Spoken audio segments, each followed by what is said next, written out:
Assalamualaikum warahmatullahi wabarakatuh. Kawan-kawan semua, selamat malam. Saya Teguh Santosa. Iyalah, ini kan pakai akun Teguh Santosa ya. Malam ini saya akan menghubungi sahabat saya, Ketua Jaringan Media Siber Indonesia di Bengkulu, Bung Riki. Karena Bung Riki ini adalah salah satu, ya saya bilang saksi pertama ya, atau orang pertama yang mengetahui kondisi sahabat saya Bung Rahimandani, pimpinan Remol Bengkulu dan juga Wakil Ketua Umum JMSI, yang siang tadi dalam perjalanan dari rumah menuju masjid ditembak oleh orang tidak dikenal. Saya coba dulu hubungin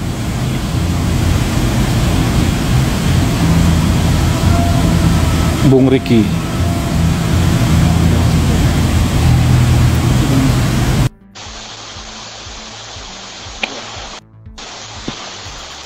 Sudah masuk Rikinya? Belum? Nah, Riki sudah bergabung. Assalamualaikum, Rik. Waalaikumsalam. Oh, ya. Rik, kita ngobrol sebentar, Rik. Saya pikir Siap.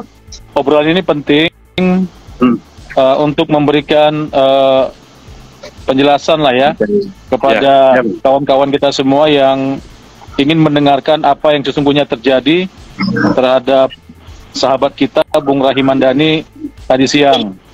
Ya, kita sudah tahu informasi awalnya, Rahimandani dalam perjalanan dari rumah menuju masjid, cukup dekat masjidnya ya. Siap. Jadi 50 meter dari rumah ada pengendara sepeda motor yang menghampiri, mereka berboncengan dan kemudian sudah melewati Rahimandani dan kembali lagi kemudian melepaskan tembakan. Nah, kawan-kawan semua, Riki ini adalah Ketua Jaringan Media Siber Indonesia di Bengkulu. Sementara Bung Rahimandani, sahabat saya, adalah Wakil Ketua Umum JMSI.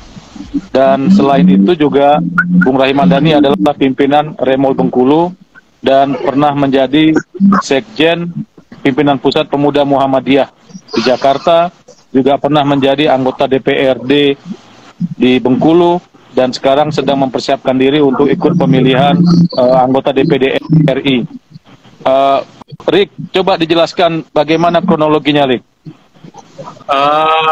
Untuk teman-teman sekalian, ini saya kebetulan saat masih di lokasi di rumah sakit tempat Bang Rahimandani dirawat. Kejadian itu persis sebelum sholat Jumat, sekira pukul 12 siang.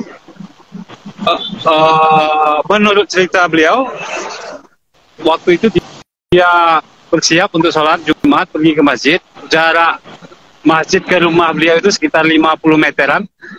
Jadi sekira keluar dari rumah itu, paling sekitar jarak 20 meter, tiba-tiba dari belakang itu ada dua orang pakai motor bebek, mengenakan jaket gitu kan, melewati Bang Rahiman dari belakang, dari arah belakang. Terus motor itu berputar balik,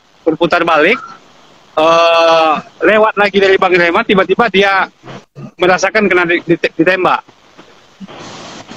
ditembak persis di bagian bahu kiri, terus tembus ke bagian ketiak bawah, terus tembus lagi ke tangan dan keluar lagi di tangan. Jadi tangannya itu posisinya tembus. Jadi posisinya ada 4 lubang gitu, 4 luka tembakan.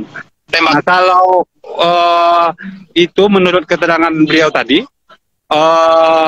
itu 1 kali tembakan. Jadi kalau ada informasi yang simpang siur, mungkin ada yang menyebut 3 kali atau 4 kali, itu bukan. Itu yang benar itu 4 lubang tembakan, tapi 4 lubang luka tembak, tapi dengan 1 kali tembak. Itu yang benar informasi dari beliau. Jadi kondisi beliau pasca ditembak tadi itu sebenarnya masih bisa berdiri. Terus dia sudah ditembak, karena beliau menahan darah keluar dari bahu kiri, beliau langsung pulang ke rumah, balik lagi ke rumah, terus panggil anaknya. Nah, mungkin luka itu dibersihkan dulu di rumah segala macam. Terus anaknya telepon saya, minta saya tunggu di rumah sakit karena katanya bapak kena tembak. saya langsung menunggu di rumah sakit. Karena kebetulan rumah sakit tempat yang akan dituju itu dekat rumah saya, jadi itu saya posisinya menunggu. Nah, sesampainya di rumah sakit, kebetulan tibanya berbarengan. Jadi saya yang menyambut beliau sama anaknya, terus sama ada Pimret Ermol Bengkulu juga, Bung Ogi Mansa. Jadi kondisinya baik, masih bisa berdiri, sadar, terus langsung dibawa ke UGD, ditangani oleh pihak rumah sakit. Nah, saat ini posisinya Bang Rahiman itu sebentar lagi mau dioperasi, karena menurut dokter itu ada sisa-sisa serpian peluru yang masih nyelip di badan. Jadi operasinya itu untuk penanganan lukanya itu. Saya juga belum tahu persis soal penjelasan medisnya gitu, Bang. Terima kasih. Itu penjelasannya, Bang. Ya, Rick. Jadi kan kita tentu sekarang masih menunggu apa yang ditemukan polisi dari olah TKP dan seterusnya ya. Ya. Tapi kalau misalnya melihat bagaimana kronologi penembakan terjadi, kelihatannya dua orang yang naik sepeda motor ini mereka memang hendak memastikan bahwa yang mereka akan tembak itu adalah targetnya gitu ya, kira-kira Rick ya? Menurut tadi Pak Kapolda langsung berkunjung ke sini dan langsung ke TKP, dan hasil olah TKP polisi sementara itu sudah menemukan selongsong pelurunya. Jadi dugaan sementara menurut Kapolda Bengkulu itu penembak itu sudah profesional. Itu menurut keterangan dari Bapak Kapolda. Dan kami juga termasuk kawan-kawan, sahabat dan keluarga menduga itu bukan penembakan yang salah sasaran atau penembakan dengan apa peluru nyasar, bukan. Karena pemotor itu terlebih dahulu melewati beliau, terus seolah-olah melihat itu berbalik lagi. Setelah berbalik lagi dia baru tembak. Artinya kan kalau dari peristiwa itu kita bisa menyimpulkan bahwa itu memang beliau disasar, ditarget gitu untuk ditembak. Nah, itu Bang. Kira-kira tadi gini, jadi sebelum sholat Jumat di Jakarta, saya juga sempat bicara via telepon dengan Bung Rahiman Dane. Ya, kita bahas soal rencana ulang tahun JMC, soal perjalanan ke Medan, kemudian ada beberapa hal lain gitu ya, terkait organisasi. Nah, saya kaget ketika menerima telepon dari Anda. Ya, nggak nyangka juga saya bahwa telepon itu isinya adalah soal penembakan ini gitu. Nah, kalau misalnya memang dia disasar, itu kan berarti jadi apa ya? Jadi isu keamanan kali ya. Sekarang bagaimana kondisi di rumah sakit? Polisi, penjagaan segala macam ketat. Kalau kondisi pengamanan dari awal sejak kedatangan beliau di rumah sakit ini, polisi sudah standby, rame, dan Pak Kapolda, Pak Kapolres itu turun langsung. Dan sejauh ini beberapa personel polisi masih ditempatkan di sini di Rumah Sakit Rablesia Bengkulu. Untuk soal pengamanan dalam situasi pengamatan kami itu sudah cukup Bang, karena tapi kita tidak tahu memprediksi kejadian nanti, tidak tahu. Tapi polisi menempatkan personelnya di sini di Rumah Sakit Rablesia untuk situasi keamanan. Itu Bang. Ya, kira-kira ada nggak dugaan-dugaan lain mengenai motif?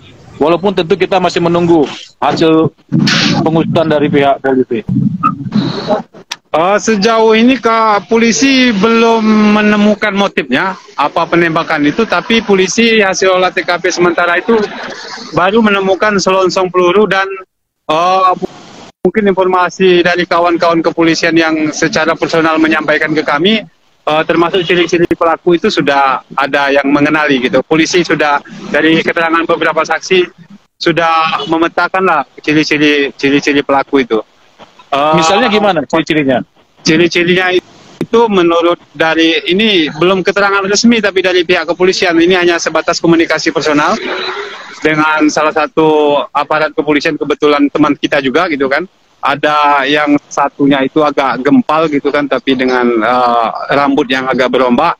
Terus yang satunya lagi agak tulusan, sekitar umur 20-30-an tahun. Nah, tapi sejauh ini informasi yang didapat belum clear soal apa motifnya, terus siapa penembak dan pelakunya itu belum dikantongi sejauh ini dari pihak kepolisian. Itu yang informasi yang kami dapat soal pelaku, Bang. Ketika Bung Rahiman jalan dari rumah ke masjid, itu situasi jalanan bagaimana?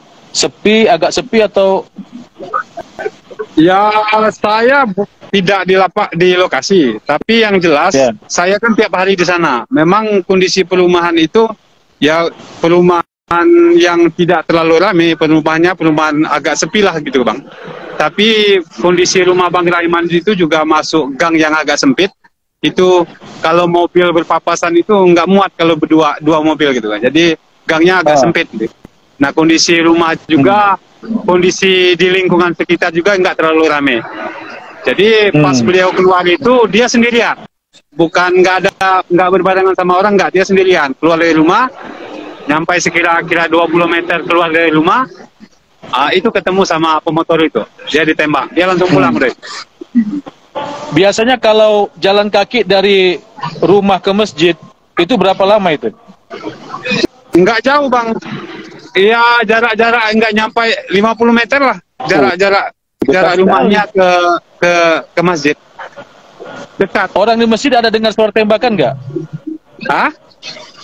Orang di masjid ada dengar suara tembakan nggak? Tidak, tapi anaknya terus yang kawan-kawan beliau ini kan calon DPD gitu kan. Jadi kan di rumahnya juga banyak yang ngumpul gitu. Itu banyak mendengar suara tembakan.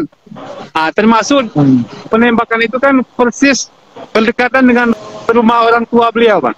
Jadi, ya orang yang tinggal di rumah orang tua Bang Raiman ini mendengar suara tembakan. Suara tembakannya suaranya kencang, kayak bunyi senjata api pokoknya, kencang. Jadi mereka berhamburan keluar untuk melihat ada apa? Ya, karena kondisi perumahan itu yang mungkin sholat Jumat, jadi nggak terlalu banyak yang keluar, tapi Bang Raiman itu langsung pulang, langsung manggil anaknya gitu. Iya, iya.